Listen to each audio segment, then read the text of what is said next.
readers, listeners, and viewers to another edition of the Pewter Report podcast, Energized by Celsius. I'm John Ledyard along with Scott Reynolds of PewterReport.com, here with you on a Sunday evening after a horrendous, devastating, disgusting, despicable loss by the Tampa Bay Buccaneers to the 3-6 Washington football team on Sunday afternoon. Scott, it has been a couple hours, and I am still grappling with how this atrocity occurred. This was pathetic. So is Tom Brady. Look at the look on his face, man. He is like, what the, you know what? Yep, and it was that kind of a game, man, start to finish, so many different ways, so many mistakes, so many self-inflicted errors. And then when it wasn't that stuff, when you just needed to stop a 10-minute drive by Washington to end the football game, probably, well, you hope the low point for the defense this season. That was like definitely the low point while I've been covering the team. As a defensive guy, that was a gut punch. That was like, brutal. Right. Extremely embarrassing to watch. We'll talk about this. We'll get to a lot of the. I know fans, you're ready to vent it out. We are too. We got to talk about one good thing before we get there, though, and it's our friends over at Celsius sponsoring this podcast, as they do all of our podcasts. Yes. Celsius powers active lives every day with essential functional energy. The sparkling strawberry guava is what I'm rocking. You can see on the screen lots of different flavors.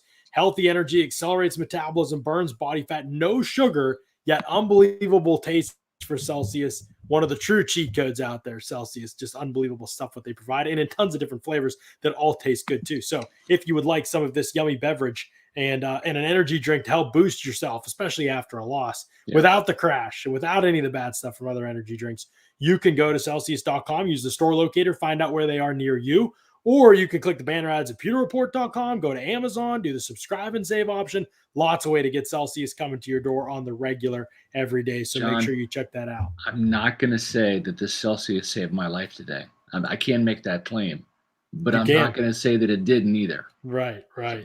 Listen, I get it completely. I understand it. I'm on a Celsius right now. It's sustaining me. And so, I totally understand it. Everybody, we encourage y'all to get in on the act. Celsius is the real deal for sure. Okay, let's get to some of these comments. I know the phone lines, quote unquote, are lining it up already from people. We've got a $20 super chat. Josh Q, we always appreciate Thank you, the super chats. Yeah, Josh says, John, this is for you and Paul spending a week discussing what the Bucs should do to succeed, only to have to spend 3 hours calling a game where they did the exact opposite. I am so sorry. Yeah, this is funny, Josh, and I appreciate the super chat and the shout out, obviously. Yeah. If you listen to Thursday's podcast with Paul and I, and then you go watch the game, you'll be even angrier, because I'm not saying Paul and I have all the answers, but like just the basics in terms of like what this team needed to do to be successful in this game and what they did last year when they played the same defense with basically the same people, what they needed to do to be successful. They just didn't do it at all. And it was unbelievable. I just have no idea. We usually start with if it's a loss, we start with the worst unit. If it's a win, we start with the best unit. And this one, who even knows, Scott, because this was the first game of the season where I thought both units were just absolutely pitiful. They were. Let's talk about Vita Vea's injury right now, because in the grand scheme of things, John, we'll talk about this game ad nauseum for the next hour or so. But this is one game out of 17. It's a loss, but you never want to see anybody get injured, especially somebody very important. And that was not the case today. Vita Vea, in the fourth quarter, at the very end of the game, suffered what looks to be a knee injury. Arian said that he had some pain there. They're not exactly sure, what's up with that. He did have a knee injury, I want to say in 2019, or maybe it was 2018, one of those two seasons. And it looked to be awful, and he actually played the next week. So let's hope it's not something as bad as that broken ankle, which was pretty apparent when it happened last year at Chicago. But John, this game, it reminded me so much of the Chicago game, right? You're playing an inferior opponent. Like, this should be an easy win. Mm-hmm. You scored 19 points. The offense underwhelms. The defense cannot make stops in that game at crucial times. You saw the self-inflicted penalties, not as many as there was against the Bears last year, but enough for it to become problematic yet again for another week for Tampa Bay. And just losing the turnover battle, right? 2-1. Yeah. This Bucs defense just not taking the ball away nearly as many times as it needs to. And the other thing too is if we're being honest, not great play by Tom Brady. Yeah, and this was interesting. A lot of interesting things happened in the post-game press conferences today, right? First of all, Bruce Arians said he was asked about the interceptions, and he said nothing to do with the receivers. It's Tom, it's Brady, and it just makes absolutely no sense because everybody in the world saw the Jalen Darden play, and we don't understand why it wasn't a fumble, sure, but like that's the other pick. So like, what are you talking about? Then Mike Evans gets up and he says they asked him about Brady, like was Brady as comfortable as he normally is today, and he said he looked the same as he always does to me. The two interceptions were on the receivers. They were on me and JD. Well, I don't think Evans' interception was on him. Correct. I think Evans is being a good captain here. Yes. So both of them are clearly wrong in my opinion. Right. Brady leaves the press conference out of anger. I don't think he left the press conference out of anger. He was just left the press conference at the points guy. Here's why I left the press conference. Somebody asked him, "How do you feel after this game?" Right. I don't know who asked it because it's not even on video. I just saw people tweeting about it. Right. They cut the video after 3 questions, and then he actually kept going after that. You saw people tweet stuff out. I don't know who asked it, and I apologize if I'm going to make somebody feel bad by saying this, but there is not a worse question you can ask someone. We literally learned it in school, like in sports broadcasting school. After a loss, asking somebody how you feel, it's just – it deserves a player walking out. Now, he didn't obviously walk out of the presser. He answered the question. He said, I like to win. Like it was, and he should have answered it that way. Also, Brady press conference reactions are so stupid to me. He says a lot of words to say nothing, or he says very few words to say nothing. Both ways, it's nothing. Talk about something that actually has to do with the game. I hate when people harp on that stuff. John, I didn't say that Brady was the biggest reason why they lost at all. So let's get that straight. I'm just saying he didn't play that well. And I'll tell you why he didn't play well. He got hit on the first series of the game. Ali Marpet did not have a good game, right? He just didn't. He lost that battle to Jonathan Allen. Even though he didn't give up a sack, Allen hit him a couple times, including once early, right? Brady got sacked 3 times in New Orleans. I think that he felt some phantom pressure. I think that Brady got a little impatient with the cover 2 defense. Mike Evans had 3 targets, caught 2 balls, 62 yards and 1 touchdown. Part of the reason why Mike Evans was nowhere to be found is because he was being doubled every play, just about every play, except for the touchdown. They decided to single up Kendall Fuller on Mike Evans. That was not smart. That was a 40-yard touchdown as a result.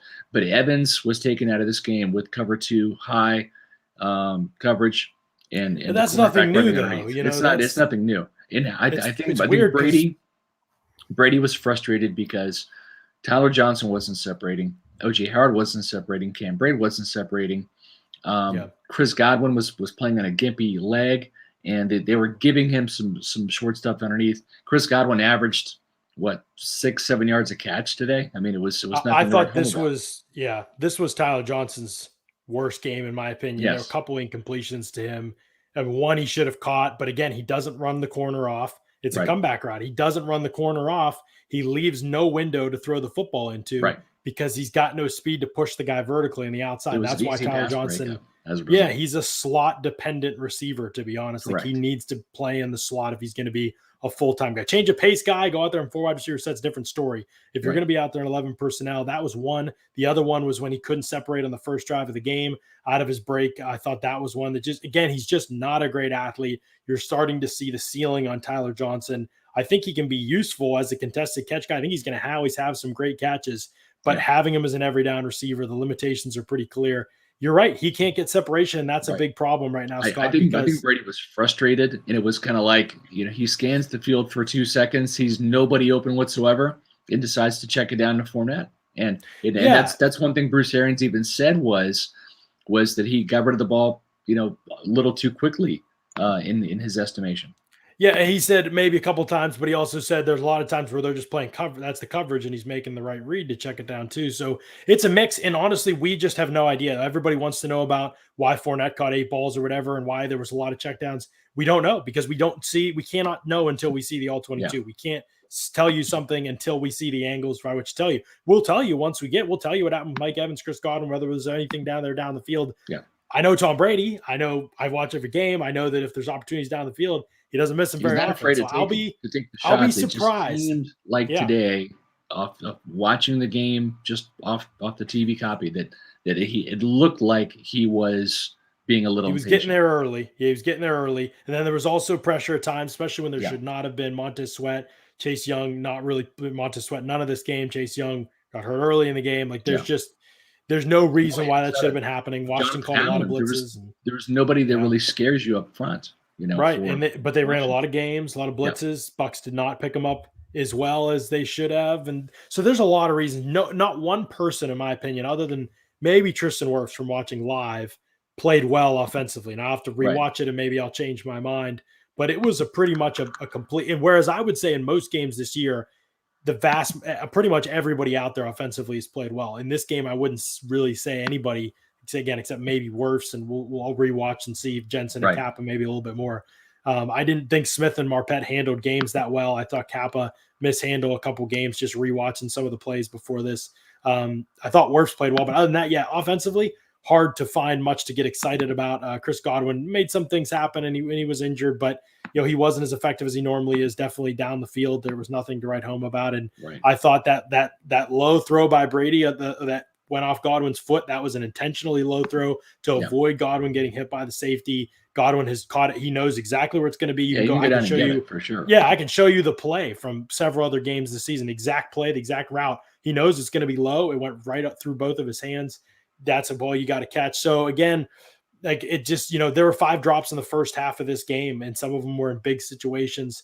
That cannot be a thing that happens. And what for the game, Brady finished, 23 of 34. So, there's not a lot of misfires for Brady in this game. I'll say that. Right. Obviously, the second interception was one of those, in my opinion, but there wasn't as much down the field as there normally is either. We're going to talk about Brady because he's the quarterback, but I don't know. To me, the evaluation of this offense starts with Byron Leftwich in this game, and everybody knows I've defended him a lot, Scott, but today was just horrible. They weren't running the ball well at all, yet he continued to call first down runs. They were in 2nd and 9, 2nd and 8, 2nd and 7 all game. The Bucs are already passing at like 85%, I think Paul said, on 2nd down this season. So it's so predictable. Washington knows exactly what they're going to be in. Then you wonder why they struggle to find people open. They know what you're running. They know what you're doing. And the one point I'll make is the one time Brady really hung in the pocket and looked downfield, he's found a wide open Jalen Darden for 29 yards, right? Yeah.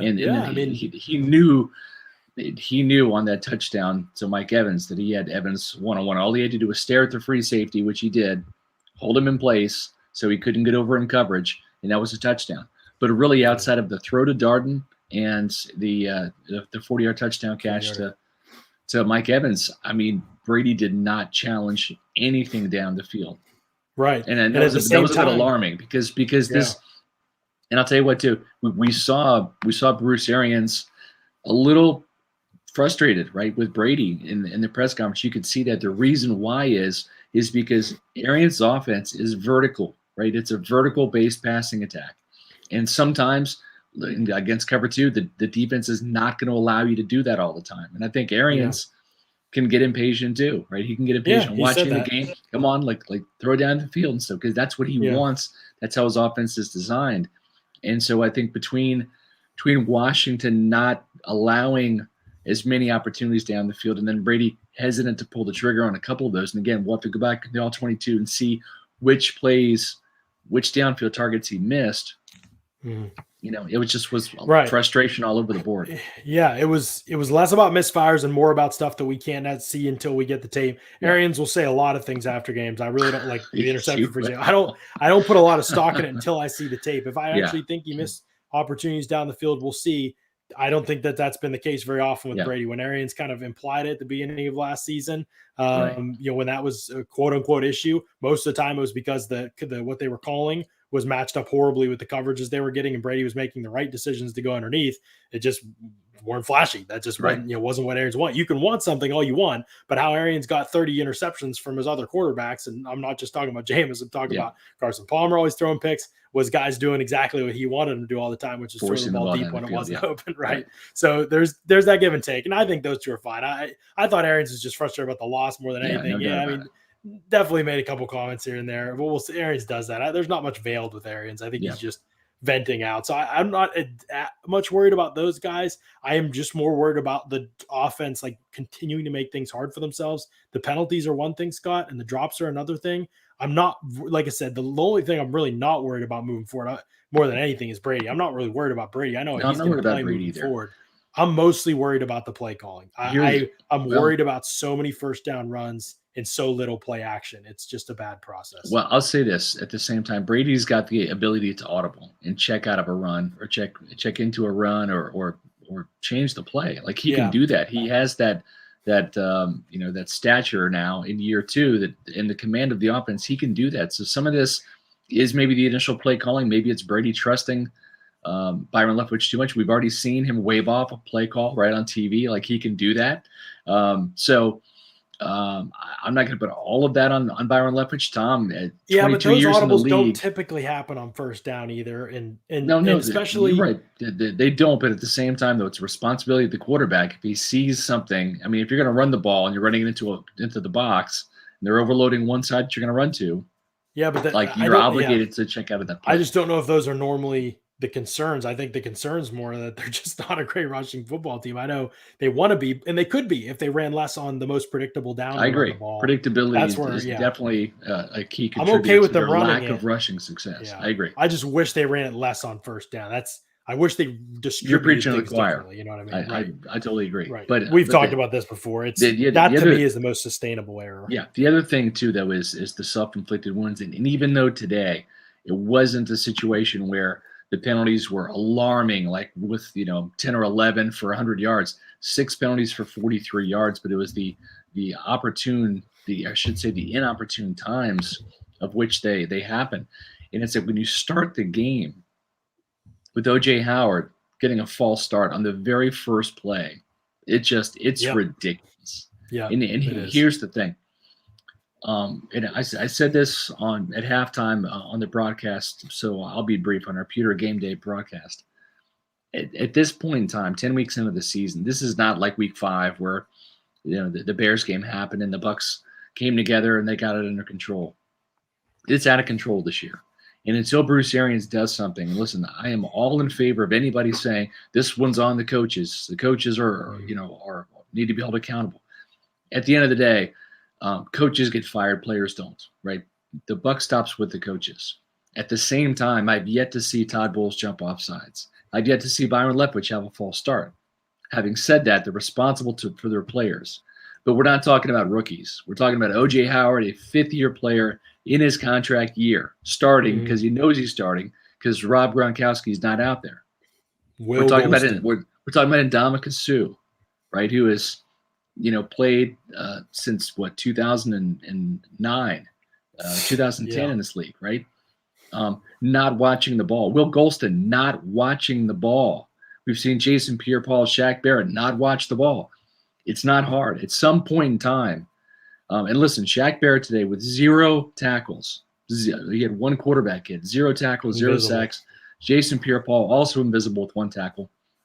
When Anthony Nelson plays fewer snaps than you and has 4 tackles and a sack, that's not a good look if you're making double-digit millions like Jason Pierre-Paul and Shaq Barrett are. Having said that, the Bucs at this point in time have got to do something to drive the message home to these veteran players who are making these mistakes. This is not Jalen Darden having a false start here. This is O.J. Howard. Right. So the thing to do is when it's 1st and 15, you sit OJ's ass on the bench for the first quarter and say, you're done. You're benched for the first quarter. Because you know what? If you're Bruce Arians and you can bench Ronald Jones for fumbling and not even having him see the rest of the game against the Cowboys in week 1, then you better start holding your other players accountable. Otherwise, these mistakes are going to continue to happen. O.J. Howard has had multiple false starts this year. And Ndamukong Suh's had multiple neutral zone and encroachment penalties, whatever. You bench Ndamukong Suh. You say, Nacho, you're getting in there. You're playing every single snap of this quarter. And Ndamukong will see you in the second quarter or the third quarter, whatever it is. But you gotta bench these players, even the veterans, for a series or 2 or a quarter to drive the point home. Because these are stupid penalties, just like Bruce Arians said. I call them idiot penalties. Idiot penalties, stupid penalties, whatever. This is a dumb football team. Bruce Arians is right. And ultimately, he's responsible for it since he's the head coach. Yeah, that's the tricky part, right? Everybody always wonders, where do you assign penalties? And over the course of a specific game, I assign them to the players. When it's a cultural issue, which it is clearly for Tampa Bay, right? I mean, they cleaned up Yeah. things a little bit last year down the stretch. It was a big part of what happened, but led the league in penalties in Arians' first year, 2019.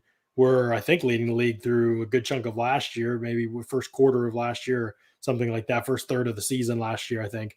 Were among the league leaders in penalties. Got Yeah. it cleaned up a little bit for sure, got better. But then this year, now you're at the top of the league again in penalties, and we'll see penalty yards. There were 6 in this game, so it wasn't, they cleaned up in the second half, but Yeah. who cares? Like, you've already shot yourselves in the foot. They did all the shooting of themselves in the foot in the first half, and then the second half, defense just got owned on that touchdown drive at the end of the game. That was the 10. That's 10 minutes of your second half. Like, Yeah. there's not a lot of stories to write here. 10 No. minutes of the second half was the defense getting absolutely pulverized on a 19 play drive. It is kind of all that it is. Like, there's not a lot to say in that from that perspective, but you're exactly right. Then what do you say then, Scott, when the penalties are a 3-year issue? Then especially when they're pre-snap, right? We offensively, it's been all over the place, right? 2019 was bad, 2020 was fine. You're not working with the crowd. Maybe that's Right. why 2021's been bad again. Offensive pre-snap penalties, defensive pre-snap penalties have been an issue all 3 years. They are either leading the league or among the top couple teams in the league in neutral zone infractions and defensive offsides in 2019, 2020, 2021. I'm not sure. And just me, Pooh Shimmy says Golston really jumped off sides when Washington football team obviously and clearly were not going to go for it, gave them a free first down. I'm confused of it, because to me, yeah, like, individually, the players need to own responsibility for what happened in this game. But how can we not say penalties are also a coaching issue at this point in a lot of ways with the Bucs? Because the focus and attention to detail isn't there. And that's been pretty consistent over the 3 years that Arians has been head coach of this team. Yeah. Well, if you go back to 2019, the Bucs led the league in penalties. It was a problem. Yeah, It's a problem the right. first 5 games of 2020, and they miraculously got it turned around. But it was better. Yeah. from week 1 on, right, with 11 penalties against the Cowboys in week 1, it has been an issue outside of one game this year. So yeah, and the other part of this too is the fact that they're not getting any calls. Like, it still continues. that's true. They entered the game just with 38 penalties in their favor all season. They had 59 just themselves, 38 penalties all year against opponents. Today, just 3 by Washington. One was that egregious face mask where Evans actually got whipped down off out of bounds by the face. Nobody's going to miss that. But a clear third down hold on Cam Brate that spun him all the way around. That was would have put them in Washington Washington side of the field, was left uncalled. Bucs end up punting. That was a potential scoring drive. That, again, I'm not saying the Bucs are excused from the way they played at all. Right. I think we're clear about that so far. But that's an egregious one for the officials. There were a couple others too. This wasn't nearly as bad as the Saints game. Obviously, you do wonder when that part of it's going to come back around. But offensively in this one, this wasn't the Saints game where you rolled up 375 yards of passing and you had over 400 some yards total in the game, and there were lots of positives. This was the worst, easily the worst offensive game the Bucs have played this season. Not even close, in my opinion. And there were some real concerns with how they got there that overshadow whatever the officials and the penalties offered. Exactly. We'll talk about the defense in a second, but we're going to bring in Casey Hudson right now to get her take on what you saw out there from an offensive standpoint. Aside from not enough points, right? I mean, again, 19 points. This team has yet to score 30 points. That's the magic number, right? If you're going to beat a good team, the reason why I say that is because, I mean, Washington put up 29, right? You got to have 30 to win. So that's horrific. The Buccaneers failed to score 30 points in a road game. Bruce Arians said, you look at the margin of victory, there's something really going wrong on the road. The Buccaneers last year, Casey, 4 games where they scored 30 points or more on the road, including some blowout wins of some bad teams, Carolina, Detroit, the Raiders, right? And that's just not happening this year. We're seeing more losses than wins now on the road. Yeah. And I don't know if it can be just put on the whole road game versus home situation. It was an overall just completely terrible performance. And there's you can kind of go both ways on this one. I think at some points in some plays, Tom Brady's experience is outplaying his receivers. And in the same sense, these receivers are just unable to maintain what he's throwing at them. I mean, the drops have gotten ridiculous now. They've had 2 years with each other. They had a full training camp. Every excuse that they had in the book last year that said we're going to be that much better. Well, they had that opportunity and it's not really presenting itself. So that's the only reason why I start leaning towards the play calling situation. They are becoming an extremely predictable team. It's terrible when you can see fans on Twitter and Instagram and Facebook and in the chat saying, they're going to run the ball on first down, and they run the ball on first down. Whether or not Leonard Fournette is progressive when he hits that first down and does well with it, it doesn't mean that that's the only thing that you have to do. When's the last time you've seen the Bucs actually put together a quality trick play? You're seeing other head coaches in the league do more than just the typical play calling. And I understand that they're one of those teams that like to go back to fundamentals. They talk about getting back to the basics, but at some point or another, you've got to do something different. You know what, Casey, you're exactly right. You're exactly right. Sometimes you need a spark. Sometimes you need something to get your guys going. Sometimes you need to manufacture points, right? We see Sean Payton do that all the time with the Saints, right? Which makes him one of the best in the league. That's right, the creativity. I will say this. When Bruce Arians said that this team lacks energy and passion, I really, now that I think about it, I don't think he was talking about the defense. I think he was talking about the offense. The offense looked very lifeless. It looked disjointed. You didn't see any emotion really from any offensive player whatsoever.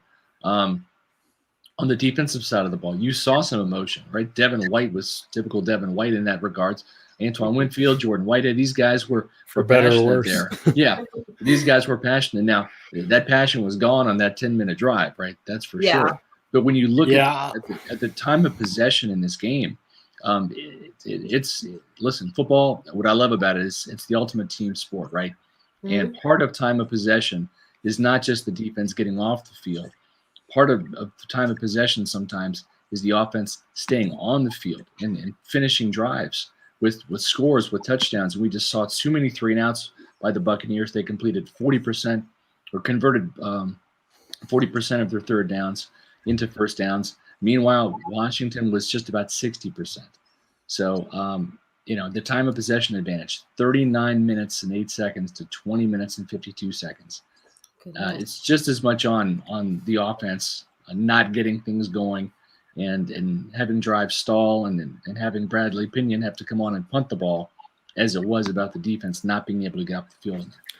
Yeah, and I'm not worried about the Bucs offense playing this poorly moving forward. I don't think that's going to happen. We've not seen any sustained struggles for their offense really.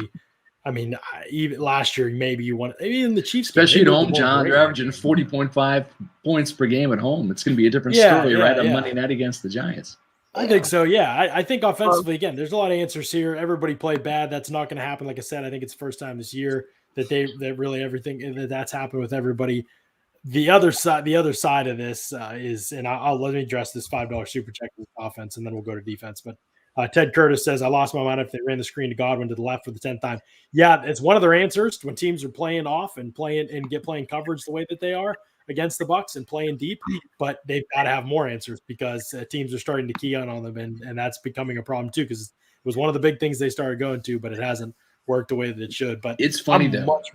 It's funny. In 2019, Bruce Arians' first year, I asked him. I said, there was a play that was run by one of the former running backs, Logan. He caught like a TJ Logan. TJ Logan, a little outlet pass for 11 yards, picked up a first down. And I asked Bruce Arians in a press conference back in 2019. I said, just curious, like that play worked. Why didn't you go back to it? He's like, we never call the same play twice. You can't do that in this league. Defenses are too smart. I'm like, that wide receiver screen to Chris Godwin, I could have sworn I saw that like 3 or 4 times today. Yeah, right? I mean, like, if you're dressing, don't be telling stories, Bruce. Don't be telling stories. I will say this though. I mentioned it to John in the pregame. Is that if you look at the game, I keep saying last year, but the wild card game. In my opinion, Ryan Succop was almost the MVP of that game. He had 4 field goals. So there was a lot of moments where the offense they were struggling. Yeah. And they were caught off guard by Washington where they had to rely on the field goal. And then you have this guy miss the extra point today and you don't get him in field goal range. You don't find yourself in good field positioning. So a part of me wasn't expecting a lot of points to be put up just because Washington couldn't sneak up on them. Where I was frustrated is that Washington wasn't supposed to be as strong defensively, and they basically just kind of spoon-fed them that. Yeah. And Succop has missed, I think Matt said it today, it was a good stat that he found. I think He's missed a kick in 5 of 9 games this season or something like that. So, I mean, worth noting anyway. It obviously wasn't the reason they lost today, but it could have been the reason they lost if the defense hadn't taken that reason from Ryan Sutcliffe. Let's just talk about the Let's talk about the defense. I can't with the defense, dude. Like, and let's talk. Let me do before I get super angry. I'm going to talk about some things that make me happy to try to bring me back down to earth. And I'll talk about first our friends at Living Golf Life.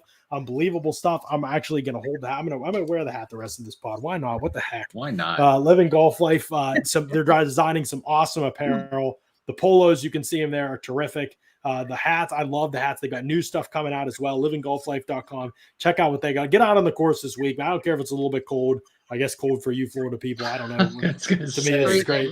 To me, this is great. But if you're getting out on the course this week to blow off steam after this ridiculous debacle of a loss, do it with LivingGolfLife.com and look freaking good while you do it. Unlike with the Bucs and what they look like. John, look let's good. see that hat. Lean in a little bit. Let's see good that. right now. That's a good hat. Look good. Can you see it? Yeah, you can see it. There you go. So, that's my plug for Living Golf Life. And then I'd be remiss if I didn't tell you again, if you need an icy cold beverage tonight, make sure you drink responsibly, but go over to Whiskey Wing Sports Bar and Grill. Great place to watch the game tonight in Temple Terrace. You can watch the Chiefs Raiders Sunday night game, or you can watch Monday Night Football out there, or the weekend games, the college football games on the weekend. Lots of great stuff. Whiskey Wings on Temple Terrace. They got a great sports bar. They got outdoor, indoor bar. They got great food, great service. It's an awesome spot to watch the game. Tons of screens. So make sure you head on over there. Great location to watch the game. We'll be out there at some points throughout this pregame, postgame. We'll have lots of doing some shows out there. So we're looking forward to bringing those to you as well with our friends over at Whiskey Wings. All right, let's talk about this defensive performance because, guys, this was, oh my gosh, like from the beginning of the game, I know they were put in some tough situations during the game, but how in the world does Washington go 11 of 19 on third down and then 2 for 2 on fourth down? That is so embarrassing. Washington came into this game 27th in the NFL in third down offense. They had not scored more than 13 points in over a month of playing football. They looked worse and worse every single week. And yet Todd Bowles did it again, man. He manages to make life so easy for opposing quarterbacks with how many short completions are left wide open. His reluctance to go to man coverage until late in the game when it's too late. And then, to not, I don't know if I would say it's the Bulls' credit, but he goes to man coverage late in the game and Jamal Dean has a chance to break up a pass and can't do it. Antoine Winfield, a great position, but somehow Antonio Gibson makes the catch on him for another contested catch. So went to it late in the game, but again, it's too late at that point. The embarrassment had already happened, and it was just ridiculous to watch. I don't think it's the individuals. D. Delaney had a chance, right? I mean, right there, in the end zone. He got beat so bad on this play. The fact that it was even close by the end was a testament to how much Heineke underthrew it and how late the ball was. Because if you watch the replay, there's a good 7 yards of separation when Heineke throws it. The defense they got outplayed, and it started with the interior. Heineke should not have had as much time as he had in the pocket almost every single play. I mean, the guy had all day to make a decision, and the pressure was weak. It was so weak. Well, I mean, you're talking about backup center Tyler Larson. You're talking about Brandon Sheriff, who left the game due to injury, right? I mean, it's like this is a banged up offensive line. Yes. Well, yeah, but most of the sacks came from when he started scrambling out of the pocket, not them having the strength to actually get inside and make the play. And then that's worst pass rush. I think Anthony Nelson was probably the MVP today, and I was just crapping on him 3 games ago. Look, John, you just said it. Those 5 sacks were probably the most inconsequential sacks that I've seen in a long time in the grand scheme of things. They allowed Washington to overcome basically all of them. Yeah, 3 in the first half. You had 2 sacks on one drive that killed that drive that forced a rare punt by Washington.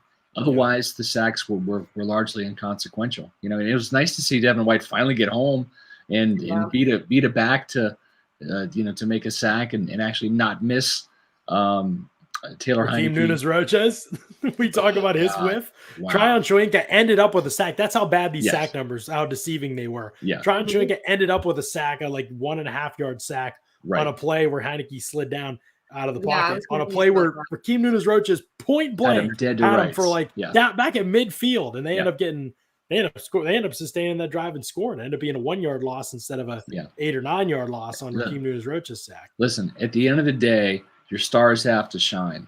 All right, Shaq Barrett, I've sung the guy's praises. He's been their best player on defense so far. That's not saying much because today that $17 million man was invisible. And Jason Pierre-Paul, listen, if he's hurt, he's ineffective, whatever, then you can't play him. I mean, he had one tackle today. He missed what could have been a possible sack. Instead, he allowed Heineke to get outside the pocket and run for, I believe, a first down in the first half. And I don't understand why you draft a pass rusher 32nd overall and you drop Joe Tryon-Shoyinka so much in coverage. I saw Anthony Nelson and Joe Tryon-Shoyinka in coverage so much today that I literally about vomited. I literally had the upchuck feeling. I saw Vita Vea what in am I coverage doing again. That's my favorite. Oh, it's horrible. I mean, see, Todd Bowles to me is an old dog without new tricks. Like that's just what it is. His blitzes have been solved. People know he's going to drop his edges into coverage. They haven't come close to catching the ball, making plays, anything like that. They know how to combat him. He doesn't change up what he does nearly enough. Now he's tried to play more man coverage at times over the last month, but they don't have the talent either to do that a ton. I mean, to their credit, they've actually risen in pass defense from 32nd to 100. I mean, to 19th or whatever they are now. Bad but quarterbacks, yeah, too, exactly right. That's right. Do you have any doubt what's going to happen when they play a good quarterback and a good receiving core? I have no doubt they'll get shredded. It'll be the thing that I saw though is the middle of the field was just where Washington completely exposed them once again. They were getting tight ends in the middle. They were getting wide receivers open after. Again, Heineke had all day to make a decision, and I don't know why that's just opening up so much for them. But they're exactly right. You know what I was thinking before that final nail in the coffin from Terry McLaurin? I was thinking, Jamel Dean, you might want to get some inside positioning because he's going to go for the slant, right? I mean, when you've got a wide receiver on the short side of the field, playing inside technique would force the quarterback to hit the fly down the sidelines, and you still have a chance to recover if you're a long cornerback like Dean is.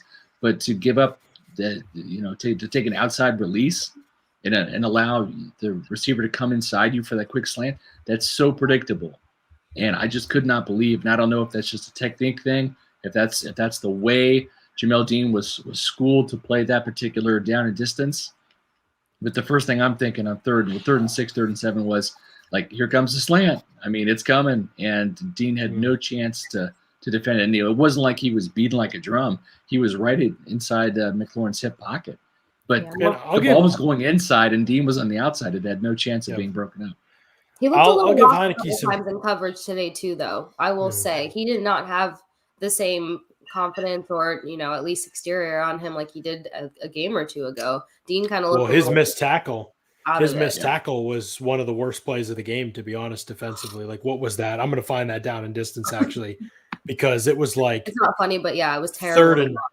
It was like 16. I want to say something like that. I'm going to find the exact play because I want to make sure we point it out. But it might have been on the touchdown drive. I'm trying to remember now. 3rd and 14. Yeah, 3rd and 14. He had McKissick tackled for a 2. I mean, it was right there for a 1-2 yard gain in the flat, and he totally blew the tackle. McKissick gets 11, puts him in 4th and 3. They complete a pass for 4 yards. They go on and they score a touchdown on that drive. So that was if he makes that tackle, it's a long field goal attempt. No chance they're going for it on 4th. Right. But because he didn't, and everybody's defense gets up 3rd and 11, but that was at the 39-yard line of the Bucs. He makes that tackle at the 37 where it should have been 38.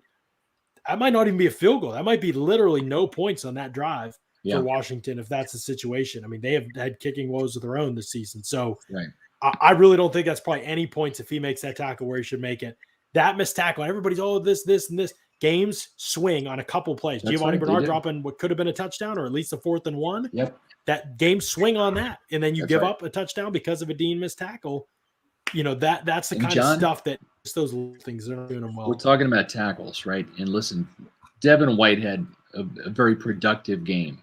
I'm not going to say good game. I'm just going to say productive. He did some good things. People know I'm very critical. This was his best game tackles, career high for him. 2 sacks. He finally got home and wrapped up. So listen, I'm going to give Devin White the props. I put him on the most impressive list. Same with Levante David, a key signature Levante David forced fumble, punching the ball out right there, as you see on the screen, and 14 tackles from Levante, right? We hadn't seen that many tackles from him since 2017. So 2 very productive linebackers today. But the problem is the difference between tackles and plays. And any of you longtime Buccaneer fans remember Barrett Ruud used to back up all the tackles, right? He would rack them up big time. But the problem is Barrett didn't make enough plays. And I think that's kind of what Levante was saying today in the press conference was they didn't make enough plays. Plays are the plays on 3rd down. It's the tackle short of the line to gain. It's the pass breakup. It's the coverage that forces a sack to get off the field. And the reason why Devin White had 18 tackles and the reason why Levante David had 14 tackles is they didn't get off the field. Washington kept getting first downs. So these guys would have an opportunity to pick up 2 more tackles in this drive, 2 more tackles on the next drive, 2 more tackles on the next drive as they march down the field. Not drive, I'm sorry, a series from first down to another first down, et cetera, all the way down the field.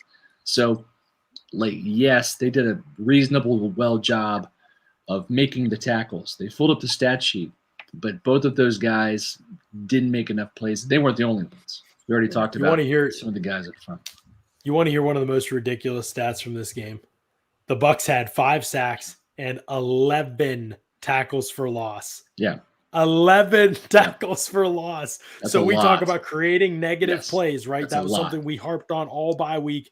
If this defense can't create negative plays, then they're going to keeps are going to stay in 3rd and 3, whatever it is. They created negative plays today and still got destroyed. That's right. Like that's to me, like I don't know how you get away from that in terms of it being like a large portion of that being on coaching, because you have to be able to draw up the right stuff in those situations to keep teams from getting back into advantageous field position. They just can't do it. They can't close the door when they got teams in 2nd and 3rd and long. It's a huge problem. And how many times did Washington lose yardage on 1st down, then convert on 3rd and short? Got killed on 2nd down. Their stats aren't even that flashy. I mean, Gibson only had, I think, like 64 rushing yards, and then McLaren had under 60 or under 70 receiving yards. So from the look of the game, you would have thought that those numbers would have been almost doubled. But if you look at the stats of it, that just tells you how poorly those situations were managed, because they weren't doing these outstanding plays. They were just making the most of those 3rd downs. Yeah. Just enough to get that 1st down, just enough to get into field goal range, just enough to make the kick, just enough to, to keep the ball on that last possession. That last one was terrible. It was heartbreaking to watch that clock. Now, listen, I'm not letting the Bucs off the hook here by any means. But the one thing I will say, and this really rings true to me, it's something Warren Sapp told me at the beginning of the season. He said the biggest problem that we had in trying to defend our Super Bowl in 2003 that we weren't ready for was we were going to get everybody's best shot. Everybody. The teams that were going to be in the top 5 or 10 the next year drafting, that was their Super Bowl, playing the 2002 Super Bowl champion Buccaneers.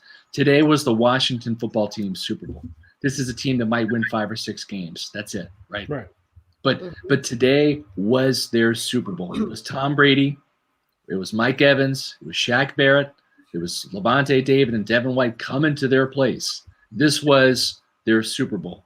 And they played like they wanted to beat the Super Bowl champs today, and they did. So that's the one thing you got to come every week to play. And John, saw you in a Twitter war with somebody. This is not an infectious upset going around. That's not the only person. I don't even know who. But I don't want to make. But that's actually like a thing. I've saw many comments of that saying that everybody's losing upset. Right. That has nothing to do with the Bucs. Like whether other teams are getting upset or not is unrelated to Tampa Bay. That's not those upsets are not affecting. It's a coincidence. All those things happening in the same. As the oldest guy on the podcast at age 49, I've seen more football than both of you. Okay, and I'll say this: the term "any given Sunday" was not coined in 2021, folks. It's been around for a while, and the reason it's been around for a while is because upsets have been around for a while. This is nothing new. This is kind of coincidental, but you're right, John. The Buccaneers, had nothing to do with the Ravens losing on Thursday night, right? That's not it. It's unrelated. It's Right. it's a silly But- thing. We draw these narratives as fans to help us Yes. cope, but it's not Help logical. us Like, go. this- That's exactly right. that's what it is. Yeah. We look at it, we feel better because other teams also suck, and that may be Right. true. And if you are talking about the Bucs in context with the rest of the NFL, it's a different conversation. We'll have that conversation before the end of this podcast. But the Bucs in their vacuum, they are playing like frauds right now. That's what they are. Like, to me, there's no way the level of play that they have shown for a lot of this season, but especially lately, can continue if they're going to be taken seriously as a Super Bowl contender. Right. They're not better than other teams if you want to bring other Casey. teams into it, but they're not even close to what they can be either. Casey, you've watched every game this year just like we have, okay? Yes. Did the Rams not want to beat the Super Bowl champs in week 3? Absolutely. Right? Because they were the Super Bowl champs. The Rams said, we want to be where you are. We want to have the Super Bowl right here in LA, and we're coming for you. And they did. There were the Saints, after getting stomped in the playoffs. They wanted revenge. They wanted to take the shot at the Buccaneers and dethrone the champs. Did they not? Absolutely. And you know that everybody wants to take their social media shots and wear their crowns after beating the Super Bowl champions and making it seem like they're that much better because they did so. So I agree with the fact that they're isolated incidents, as if they just happen to be happening at the same time when these upsets take place. But at the end of the day, Washington just played better football than the Bucs did. And that's what they it comes didn't beat down themselves.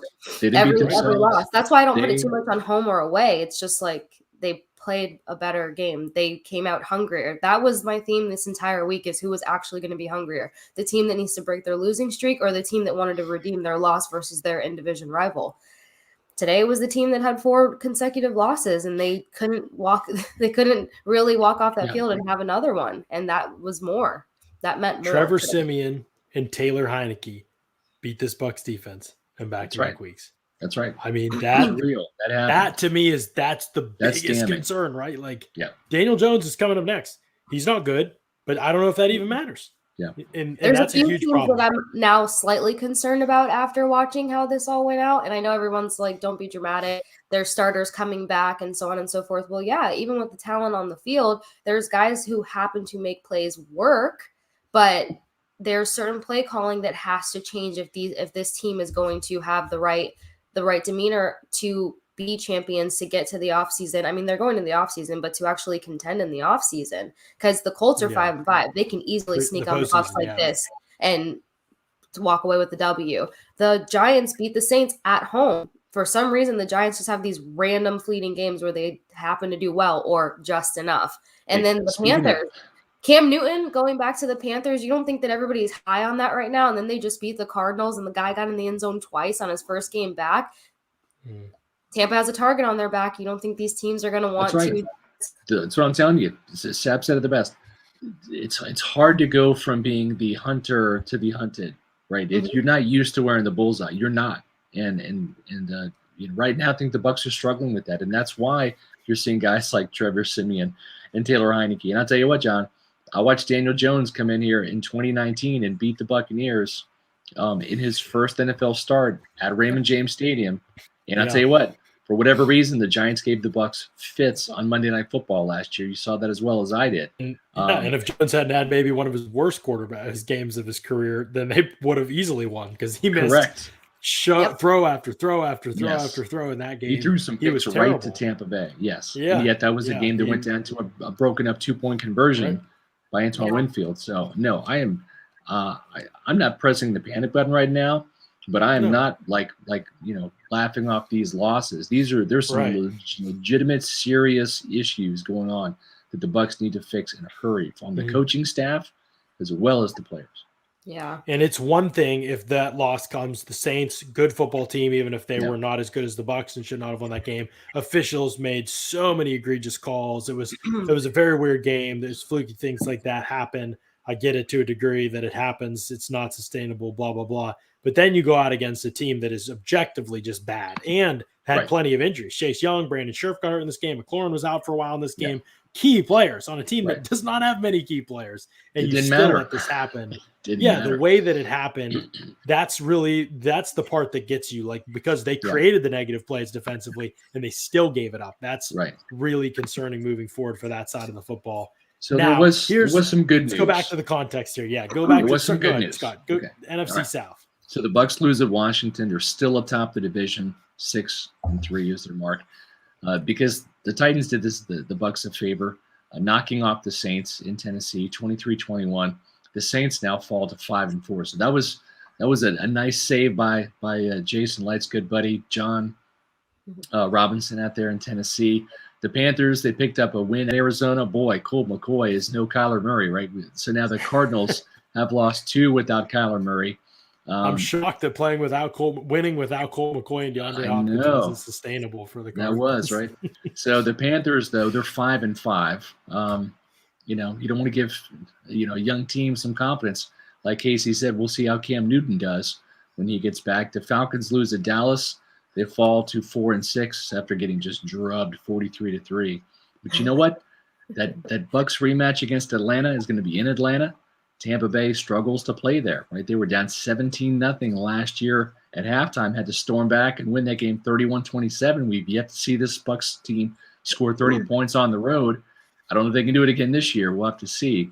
But the Cowboys and Packers win today. The Cardinals, however, lose. So that's kind of what happened in the NFC.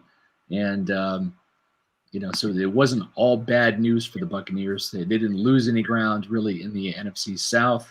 With the Cardinals losing, John, what does that do for Tampa Bay in terms of the playoff positioning?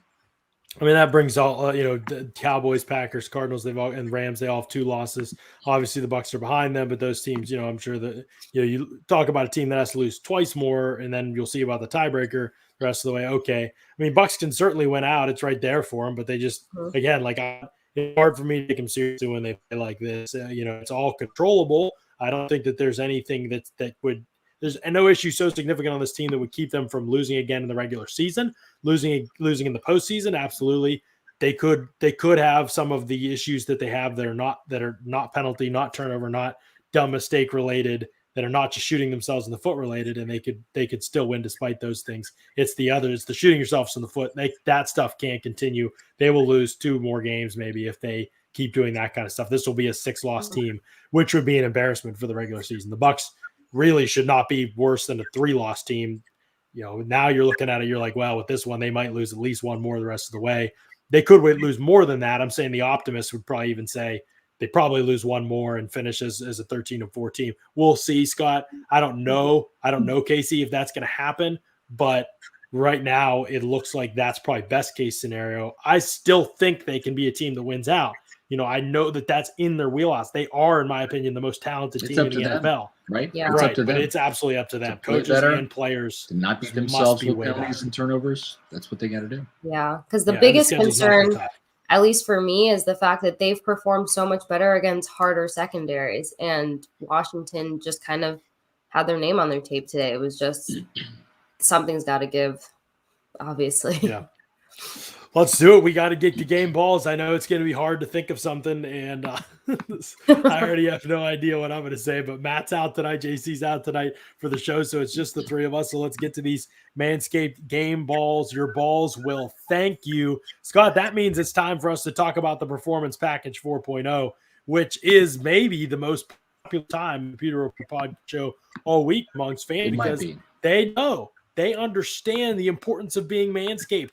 They get it. And I'm not just talking about footballs. I mean your balls. Our friends at Manscaped, the global leaders in below-the-waist grooming, want you to shave your pubes with the Tom Brady of ball trimmers, the brand new Lawnmower 4.0. Here's what's in the 4.0 package. Here we go. Ready? The Lawnmower 4.0 trimmer, which Scott is showing you there. Travel lock, waterproof, all kinds of good things. It's got a great light on there. It's clean, comfortable, close, comfortable shave, all the above. The Weed Whacker ear and nose hair trimmer, the Crop Preserver ball deodorant, the Crop Reviver toner, plus 2 free gifts, the Performance Boxer briefs, and the Shed travel bag. Great stuff from Manscaped. Here's how you can get it. Are you ready? You can get 20% off plus free shipping with the promo code PEWTER20, PEWTER 20. You can type that in at manscaped.com. Get this package, this Performance Package 4.0, 20% off plus free shipping. Get all of the items that we listed above. And you can also get yourself a Pewter Report t-shirt, I hear, Scott. That's right. We got them in white, black, gray. These are awesome.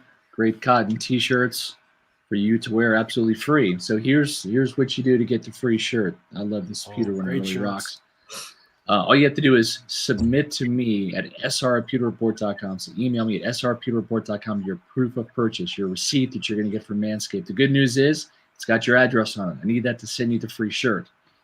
It doesn't have your financial information, which I don't want anyway. So just forward me that receipt. And here's the thing. The holiday season is rapidly approaching, right? So go ahead and get this performance package for the dude in your life, your dad, your uncle, your granddad, your college roommate from many years ago, your best friend, your neighbor, whoever you think needs to have their pubes trimmed. Because maybe get it for yourself. Tell the wife or the girlfriend. Don't spend a lot of time thinking about it. Exactly.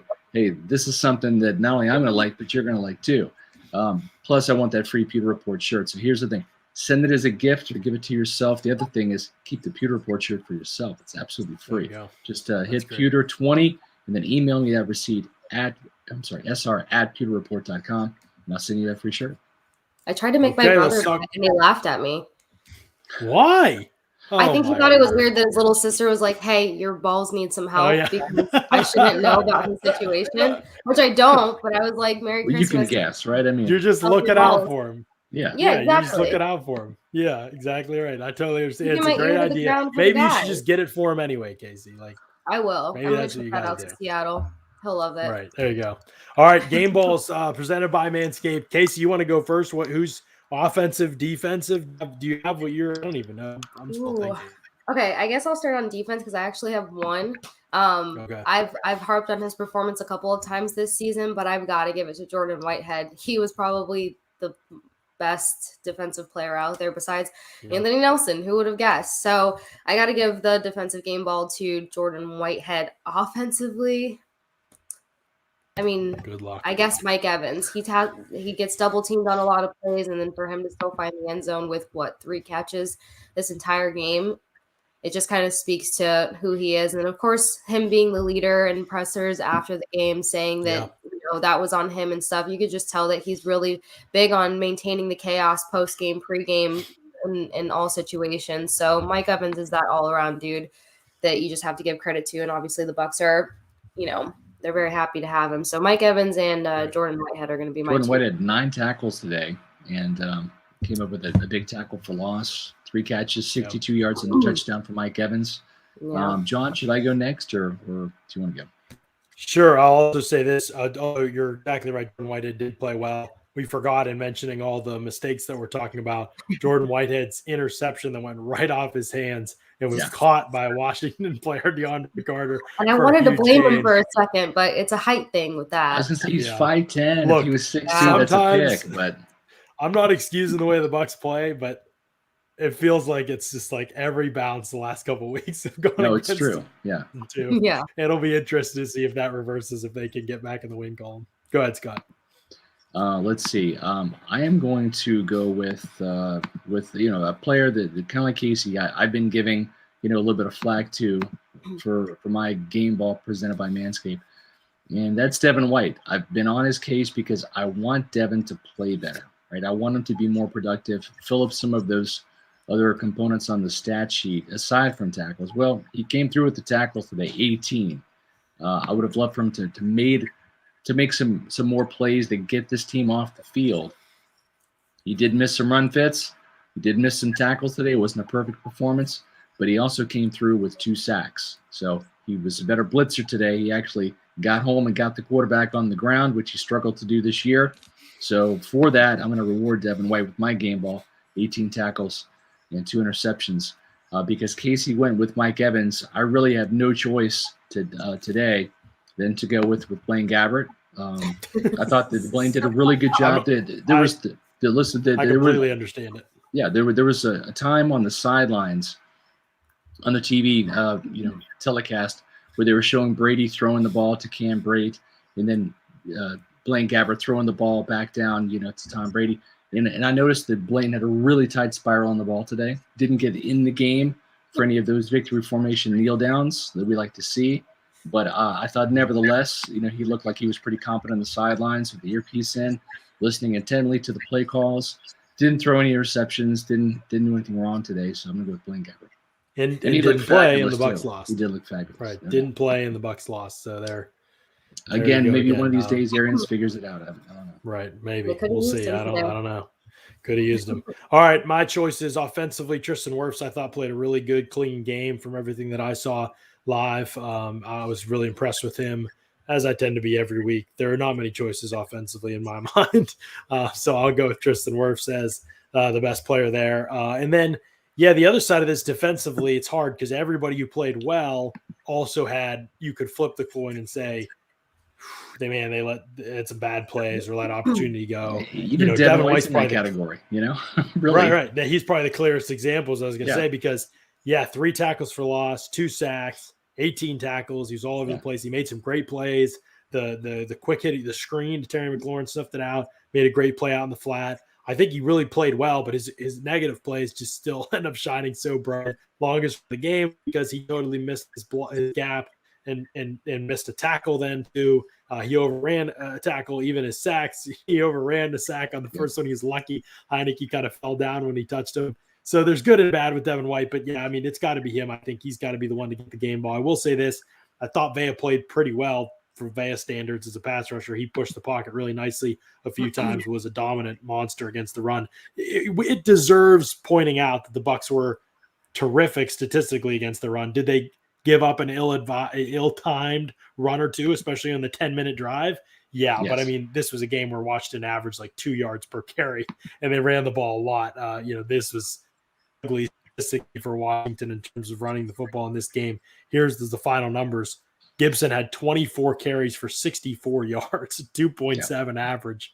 Heineke had 3 for 15. That's the only – they were at 2.8 yards per carry as a team. Heineke had 5 yards a carry and had 15 of those yards that they had. Without his scrambles, that would be even worse. They didn't even rush for 100 yards, performance. But it seemed like they did, right? That's the thing. They were timely conversions for sure. Right. Lots of 30 short rushes that were successful. Yeah. The look in the field wasn't too nice. So, like we said, not a lot of positives.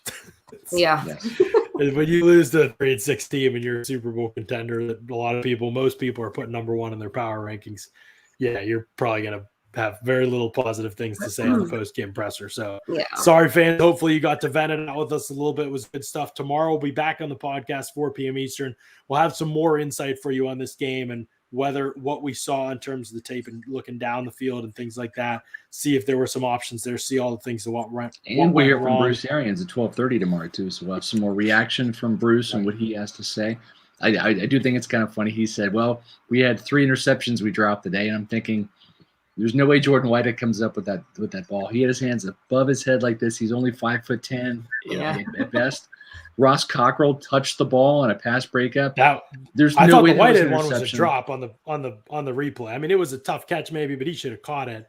The Cockrell one, no way. There's no way he was going to catch that. No, he said it to the Washington player. If we're talking about the same play, but apparently in Bruce's world, if you touch the ball, you should catch it. And listen, I understand that that's a phrase from yesteryear in football, and sometimes it applies, but sometimes it doesn't.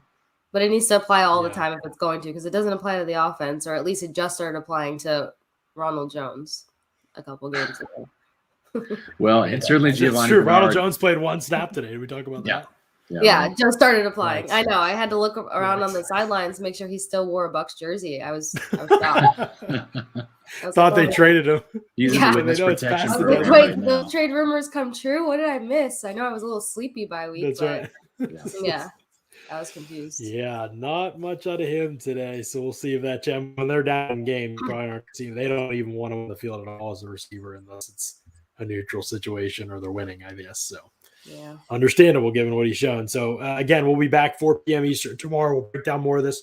We'll look at the snap counts too and tell you what we saw from some of that. There'll be lots of good content. There already is lots of good content up at pewterreport.com. We'll have the snap count analysis up early in the morning. 2-point conversion is going up, I think, sometime tonight or tomorrow morning. We'll have Monday morning mailbag as well. If you have questions you want to send tweet him. Scott has the tweet up, and you can tweet at Scott, and he'll answer your questions in the mailbag too. So lots going on there, and hopefully we'll have injury updates for you as well. Already have one up on the site on Carlton Davis and Sean Murphy Bunting.